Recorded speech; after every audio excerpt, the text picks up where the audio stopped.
بسم اللہ الرحمن الرحیم۔ السلام علیکم ورحمۃ اللہ وبرکاتہ۔ آپ سب کا تازہ گلف نیوز میں سواگت ہے، استقبال ہے، ویلکم ہے۔ آپ سب سے گزارش ہے ہمارے چینل کو سبسکرائب کریں، لائک کریں، شیئر کریں اور اچھے کمنٹ دیں۔ آج 24 جمادی الاول 1442 ہجری ہے، 8 جنوری 2021 بروز جمعہ فرائیڈے۔ دوستو، دنیا کے اندر کورونا کی جو حالات چل رہی ہے اس سے آپ بخوبی واقف ہے، پھر بھی ہم آپ کو بتا دیں سعودی عرب کے اندر 108 ہے، اور اسی طرح دوسرے ممالک انڈیا، پاکستان، دبئی آپ اسکرین کے اوپر دیکھ سکتے ہیں، ان کے جو ہے کرنٹ حالات دکھائے جا رہے ہیں۔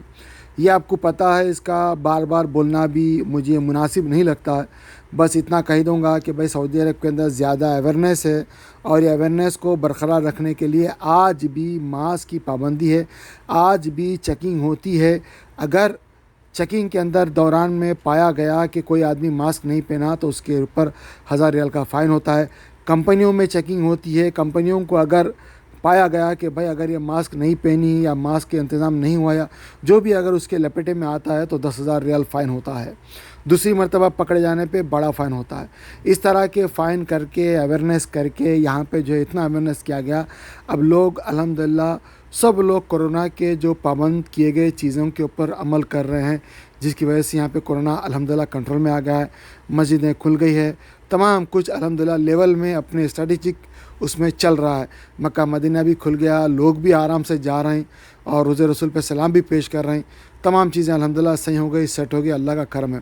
لیکن دوسرے ممالک میں ایسا نہیں ہوا ہے، کیونکہ دوسرے ممالک میں بے احتیاطی بڑھتی گئی ہے، جیسا الیکشن آیا تو سب کچھ بھلا دیا گیا ہے، اور اسی حالات سے وہاں پہ جو ہے کورونا بڑھ گیا ہے۔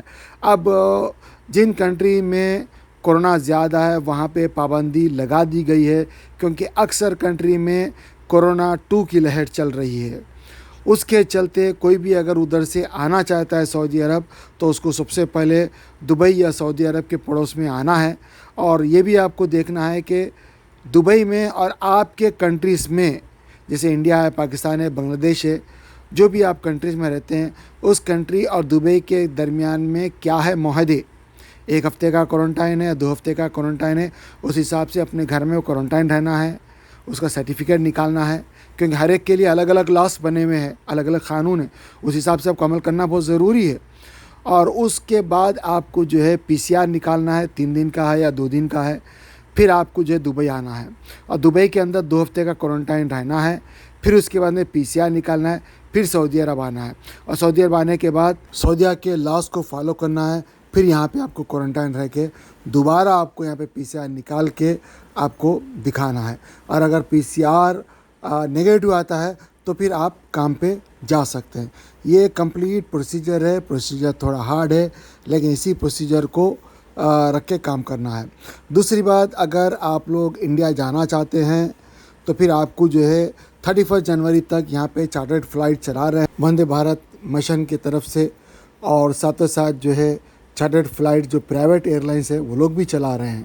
بہرحال آپ لوگوں کو جانے سے پہلے 3 دن کا PCR لینا ہے، اور جتنے ڈاکومنٹس آپ کے پاس ہے اس کو آپ اپنے ساتھ رکھنا ہے، جیسے اگر آپ کے پاس گولڈ ہے یا اگر آپ کے پاس ٹیلی فونس وغیرہ ہے، آئی فون ہے یا جو بھی فون ہے اس کی رسید آپ کے پاس رکھنا ہے۔ ایئرپورٹ کے اوپر آج کل چیک کر رہے ہیں، پھر اس کے بعد میں آپ کو کوارنٹائن یہ وہ سب کرنا ہے۔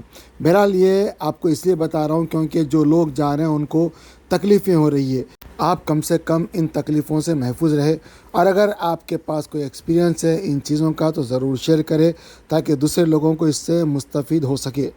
دوستو، اسکرین کے اوپر آپ دیکھ رہے ہیں اس وقت 1 گرام کا ریٹ ہے، 1 گرام کا ریٹ ہے 22 کیرٹ کے اندر 188.03 حلالہ، اور 24 کیرٹ کا ریٹ ہے 201.57، یہ سعودی ریال کا ریٹ ہے۔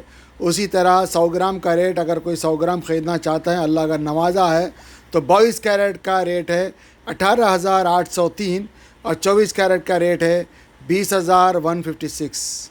ایک ٹائم تھا مدینہ منورہ میں یہی سونا، 100 گرام کا سونا آج سے 16-17 سال پہلے صرف 2,500 میں تھا، 2,500 ریال میں، آج 20,000 ریال ہو گیا ہے۔ सोने की कीमत इस कोरोना के अंदर भी इस कदर बढ़ चुकी है कि आम आदमी के बस के बाहर है। आपका क्या कहना है, कमेंट करके ज़रूर बताइएगा। दोस्तों अभी अभी मुझे इन्फॉर्मेशन मिली है, स्क्रीन के ऊपर आप देख सकते हैं, ये कोई बूढ़ी अम्मा है, इनका नाम है आसिया अम्मा। ये कर्नाटक के रहने वाले हैं। ये जो है सुबह 7 जनवरी के दिन से गायब है अजीज़िया जिद्दा से। अगर किसी साहब को ये शक्ल के औरत दिखते हैं, ये बूढ़ी अम्मा, तो आप सिद्दीक भाई ये जो नंबर दिया हुआ है इनसे फ़ौरन कांटेक्ट करें। अल्लाह हम दुआ करते हैं अल्लाह ताला ये बड़ी अम्मा को जो है इनके घर वालों के पास पहुंचा दे खैर आफियत के साथ, और जो भी इनकी परेशानी है अल्लाह इनके परेशानी को दूर कर दे। आप लोग भी दुआ कीजिए और देखिए अगर कोई ये बड़ी अम्मा कहीं अगर दिखाई देते हैं तो इन नंबरों पे ज़रूर कांटेक्ट कीजिएगा। दोस्तों इस वक्त गल्फ़ के अंदर बहुत सारे लोगों के जॉब्स चले गए हैं। कोरोना के चलते बहुत सारे लोगों को 50% सैलरी मिल रही है और बहुत सारे लोग इस वक्त जो है इंडिया भी, पाकिस्तान, बांग्लादेश वापस जा रहे हैं। अगर आपके पास इनके लिए कोई जॉब्स वगैरह है तो प्लीज़ आप मेरे चैनल के ऊपर लिखें या मेरे नंबर के ऊपर जो स्क्रीन के ऊपर आ रहा है कांटेक्ट करके बताएं, तो मैं अपने चैनल में चलाऊंगा। इस तरह आपके ज़रिए से उन्हें रोज़गार मिलेगा, चाहे वो लेबर का जॉब हो, क्लर्क का जॉब हो, या स्टोर कीपर का जॉब हो, या मैनेजर का जॉब हो, या प्रोजेक्ट मैनेजर का जॉब हो, या प्रोग्रामर का जॉब हो, या कोई भी जॉब हो। इंसानियत की खल्क की खिदमत कीजिए ताकि आपको भी सवाब मिले, अजर अज़ीम मिले। आज की दुनिया में सब लोग परेशान हैं, कर्ज़दार है, तो उनकी मदद करने के लिए आप लोग आगे आए। और कहीं भी कुछ भी जॉब हो तो आप मुझे, सिर्फ जॉब की बात कर रहा हूँ, आप मुझे जो है मेरे नंबर के ऊपर कांटेक्ट करें ताकि मैं जहाँ पे जॉब है वो कांटेक्ट नंबर दीजिए, कंपनी का नाम अगर देना चाहें तो दीजिए ताकि वो लोग उधर कांटेक्ट कर सके, उनको जॉब मिल सके। इस तरह बेचारे जो परेशान हाल है उनकी कम से कम परेशानी तो दूर होगी। दोस्तों आज जुमा है, हर जुमे की तरह मैं आपको जो है मक्का में हमारे दोस्त है फरहान भाई, उनसे डायरेक्ट आपको कनेक्ट करता हूँ। वो वहाँ से डायरेक्ट लाइव हमको बताते हैं कि मक्का मदीने में कौन इमाम साहब है। चलिए मैं आपको लेके चलता हूँ। अस्सलाम वालेकुम रहमतुल्लाहि व बरकातहू। फरहान भाई तो बताइए कौन इमाम साहब मक्का और मदीने में नमाज़ पढ़ा रहे हैं। वालेकुम अस्सलाम रहमतुल्लाहि व बरकातहू। मुस्तफ़ा साहब इंशाअल्लाह ताला कल 8 जनवरी 2021 इंशाअल्लाह 24 जमादिल अव्वल 1442 को इंशाअल्लाह ताला मक्का मुकरमा में शेख बंदर बलीला और इंशाअल्लाह ताला मदीना में शेख अहमद तालिब हमीद नमाज जुम्मा की इमामत करवाएंगे इंशाअल्लाह ताला। जज़ाकल्लाह खैर। का नाम केदार राम यादव। कहाँ कहाँ इलाज किया आपने और क्या क्या मैं पहले तो मैं ऐसा शिकायत किया, चमक उमक हुआ था तो ये समझ के मैं उसका इलाज कराया। फिर अपना फैमिली डॉक्टर हैं घाटले चेंबूर में, उनके यहाँ गया, 2-3 दिन दवा किया, थोड़ा आराम मिला लेकिन कायम का आराम नहीं मिला। फिर उसके बाद एक नर्सिंग होम है, वहाँ गया, महावीर नर्सिंग होम, शिवाजी नगर गोवंडी, वहाँ भी हमको कोई आराम नहीं मिला, नहीं कोई संतुष्टि हुई। फिर शताब्दी हॉस्पिटल गोवंडी, वहाँ गया, वहाँ भी अपने को आराम नहीं मिला। तो एक दोस्त ने ऐसा ही चर्चा हम लोग कर रहे थे, मैं परेशानी देख रहे थे, बोला कि भाई चलिए डॉक्टर मोइन करके भिवंडी में है, वहाँ चलते हैं और वहाँ दिखाते हैं। तो डॉक्टर मोइन से हम बात की, उनका नंबर था और बात करने के बाद उन्होंने बुलाया हमको और वहाँ आए। आने के बाद पूरा हमारा अच्छा ट्रीटमेंट हुआ, तुरंत का तुरंत आराम मिला अपने को, मतलब जो भी परेशानी सब दूर हो गई, बहुत अच्छा लगा। अब लगता है कि नहीं मैं जी रहा हूँ। देखिए थोड़ा सा लोग खून निकलने से घबराते हैं, खून निकलेगा, कमजोरी आएगी। आपके यहाँ कमजोरी लग रही है, फ्रेशनेस लग रही है? हम तो सोचते हैं कि नहीं, फ्रेशनेस लग रही है कि कमजोरी लग रही है आपके? फ्रेशनेस लग रहा है, और जिस चीज को हम देख नहीं रहे थे हमको क्या मालूम क्या हुआ क्या नहीं हुआ। अगर हम देखेंगे तो अपने दिमाग में आएगा, जब हम देखेंगे नहीं उस पिक्चर को तो क्या मालूम रहा हमारे साथ क्या हुआ, कुछ नहीं। और जो हो रहा तो अपने को अच्छा लग रहा था। एक हमने चैलेंज किया ये वर्ल्ड का बेस्ट ट्रीटमेंट, आप क्या बोलोगे? हमारे लिए तो बेस्ट ट्रीटमेंट है। हमारी लाइफ में पहली बार ऐसा मुसीबत हुआ था, परेशानी आई थी, और उस परेशानी में अगर आपने उस चीज से निजात दे दिया और छुटकारा दे दिया तो हमारे लिए तो बहुत। आपका नाम? केदार राम यादव। बहुत बहुत शुक्रिया। आप डॉक्टर मोइन दुबेरे के भिवंडी के अंदर हिजामा कपिंग करने के लिए रॉयल क्लिनिक में आए, कैसा लगा ये ट्रीटमेंट आपको? बहुत अच्छा लगा। मैं 15 दिन इतना परेशान था, इतना परेशान था कि न सो पा रहा था, न बैठ पा रहा था, न संडास कर पा रहा था, और एकदम मतलब बेचैन था। लेकिन हमारी भी खुशनसीब थी जो आपके यहाँ मैं पहुंच गया और बहुत आराम मिला अपने को, एकदम पूरा जो भी दर्द था सब खत्म हो गया। कहाँ कहाँ इलाज किया आपने? इलाज तो मैं बीएमसी में भी किया, प्राइवेट में भी किया, 3-4 जगह किया था। तो दवाएं का रखो यहाँ पे, दवा निकाल दो। कितनी हजारों रुपए की आप दवाएं खा के गए? हाँ, 1000 रुपये दवा, दवा के साथ साथ अपना क्या नुकसान भी बहुत हुआ और तकलीफ भी ज्यादा हुई। दवा निकालो दवा। ये सब दवाएं आपकी कचरा थी, हाँ, जो कचरा आप खा रहे थे, तो उससे बेहतर है दवा खाना के कचरा निकलवाना। सही बात। अच्छा, इस चीज लोगों को आप क्या मैसेज दोगे कि भाई? मैसेज यही देंगे कि वहाँ आप जाइए और रियल ट्रीटमेंट कराइए, और जो भी आपका दुख है, दर्द है, एकदम हमेशा के लिए खत्म करिए। अच्छा, और खुश रहिए। बस खुश है, एक बार मुस्कुराइए। हाँ, क्योंकि स्वास्थ्य अच्छा है तो सब कुछ अच्छा है। अच्छा, कैसी फैसिलिटीज है हमारे डॉक्टर मोहम्मद? बहुत अच्छा फैसिलिटी है। कोई भी आ सकता है, सब आ सकते हैं यहाँ और सब उसका फायदा उठा सकते हैं, खुश हो सकते हैं। बहुत तकलीफ है। आइए, बाथरूम को बैठो, बाथरूम के लिए बैठो, उठो, एकदम काम करो। अस्सलामु अलैकुम वरहमतुल्लाहि वबरकातुहू। दोस्तों, मेरी आज की वीडियो का उन्वान है कि औलाद को माँ बाप बिगाड़ते हैं या दोस्त बिगाड़ते हैं, मुआशरा बिगाड़ता है। तो अगर आपने हमारी पूरी वीडियो देखी तो इंशाअल्लाह आपको पता चल जाएगा कि औलाद को बिगाड़ता कौन है।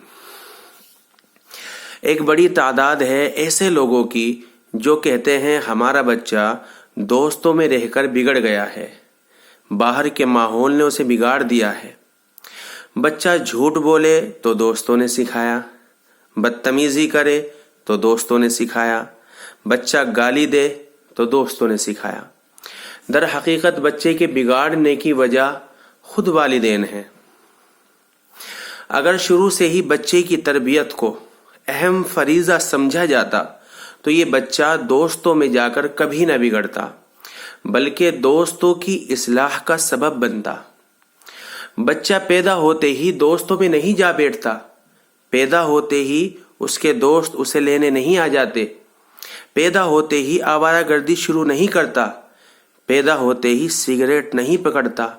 कम से कम शुरू के 10 साल तक बच्चा मुकम्मल वालिदैन के साथ अटैच होता है, और यही वक्त है जहां अक्सर वालिदैन बेतवज्जोही का मुजाहिरा करते हैं।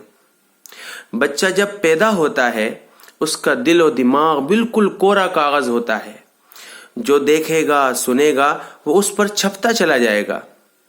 अगर हम बचपन में ही अपनी तरबियत इस कागज पर उतार देते तो जमाने को बुराइयां उतारने के वास्ते जगह ही ना मिलती। हमारे मुआशरे में तरबियत के नाम पर रस्मी जुमले दोहराए जाते हैं। बेटा झूठ मत बोलना बुरी आदत है, बदतमीजी करना बुरी आदत है, और ये रस्मी जुमले कभी बच्चे के अंदर नहीं उतरते, बल्कि निहायत जिम्मेदारी के साथ, गौर व फिक्र के साथ और दिलचस्पी से की जाने वाली तरबियत को बच्चा अपने अंदर उतारता है।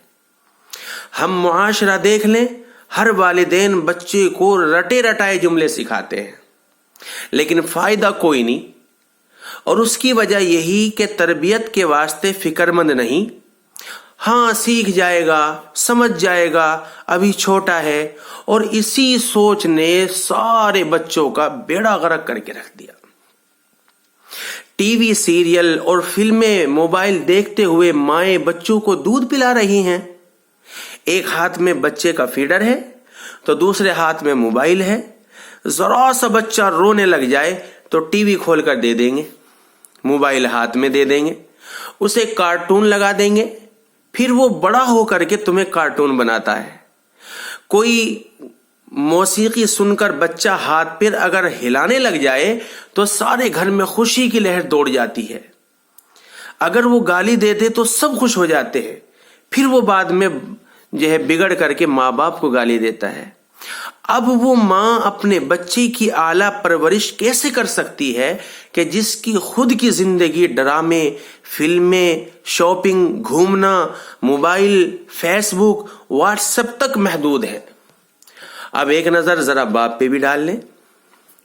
बाप की जिम्मेदारियों पर अगर नजर डालें तो बस वही रस्मी मामलात कि बच्चों के खर्चे पूरे कर रहा हूं, सुबह काम के लिए निकल जाता हूं, शाम को आकर के जो है मैं घर में घुसता हूं, उनकी जरूरियात और ख्वाहिशात पूरी कर रहा हूं, पूरा दिन काम में मसरूफ, घर आए, खाना खाया, घर में एक राउंड लगाया, फिर दोस्तों में चले जाते हैं बाहर।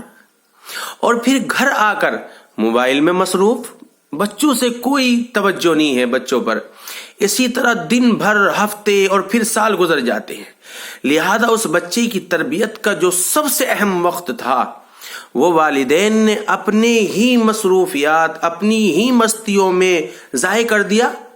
بعد میں سر پکڑ کر بیٹھ کے یہ کہتے ہیں کہ اولاد نافرمان ہے، اولاد بدتمیز ہے، دوستوں نے بگاڑ دیا، ماحول نے خراب کر دیا. ارے بھائی، ماحول کے ساتھ تو وہ بعد میں جڑا ہے، دوستوں سے تو اس کے بعد میں دوست تو اس کے بعد میں بنے ہیں. اتنے سالوں سے تو وہ آپ ہی کے پاس تھا. اگر آپ چاہتے ہیں کہ آپ کا بچہ نیک بنے تو ماں اور باپ دونوں کو مل کر ذمہ داری کے ساتھ بچے کی تربیت کرنا ہوگی. اپنے آپ کو کھپانا ہے. اولاد کی تربیت کے واسطے ماں کی گود سب سے پہلی اور اہم درسگاہ ہے کہ ماں اسے سینے سے لگائے، اپنی تربیت بچے میں منتقل کرے، اسے اللہ کی پہچان کروائے، اسے رسول اللہ صلی اللہ علیہ وسلم کی پہچان کروائے، اسے دنیا میں آنے کا مقصد سمجھائے، اسے روز مرہ معاملات کی دعائیں سکھائے، سچ سے محبت، سچ میں عزت، سچ پر فضیلت اس کے دل میں اتارے، جھوٹ سے نفرت، جھوٹ میں شرمندگی، جھوٹ پر گناہ کا یقین اس کے دل میں اتارے، گالی، غیبت، چغلی اور بری باتوں سے نفرت اس کے دل میں اتاری. ایک ماں کا اہم کردار ہے. رشتہ داروں سے محبت، حسن سلوک اس کے دل میں اتارے. جب ماں کے اندر دین ہوگا، ماں کے اخلاق اچھے ہوں گے تو یہاں نسلوں کی نسلیں پروان چڑھیں گی. اسی طرح باپ ہے کہ روزانہ بچے کے ساتھ بیٹھ کر کچھ وقت گزارے، روز مرہ کے معاملات کا پوچھے، آج تو نے کتنا سبق پڑھا، کتنا سبق سنایا، آج تم نے اچھا کام کیا کیا، صحیح غلط کی پہچان کروائے، بڑوں کا ادب، بڑوں کی عزت سمجھائے، غریبوں سے محبت، ضرورت مند کی مدد کا جذبہ اور شوق اس کے اندر پیدا کرے. اس کے سامنے یہ ٹیلی ویژن، موبائل، ڈرامے، فلمیں وغیرہ کا استعمال بالکل نہ ہو. اس کے سامنے لڑائی جھگڑے، گالم گلوچ، شور شرابہ بالکل نہ ہو. بچے کے سامنے سب سے آپ، جناب اس طرح بات کریں. بچہ ذرا بڑا ہو جائے تو اسے نماز پر اپنے ساتھ لے کر جائیں، اسے لوگوں سے ملنا جلنا سکھائے، اچھے کام پر اس کی حوصلہ افزائی ہو. فارغ وقت میں پاس بٹھا کر رسول اللہ صلی اللہ علیہ وسلم اور صحابہ اکرام کے واقعات سنائیں. ایسے ماحول سے نکل کر آپ کا شہزادہ جب باہر کی دنیا، دوسرے ملک کی دنیا میں آتا ہے تو کبھی باہر کے لوگوں سے خراب ہو کر نہیں آئے گا، بلکہ ان کے لیے اصلاح کا سبب بنے گا.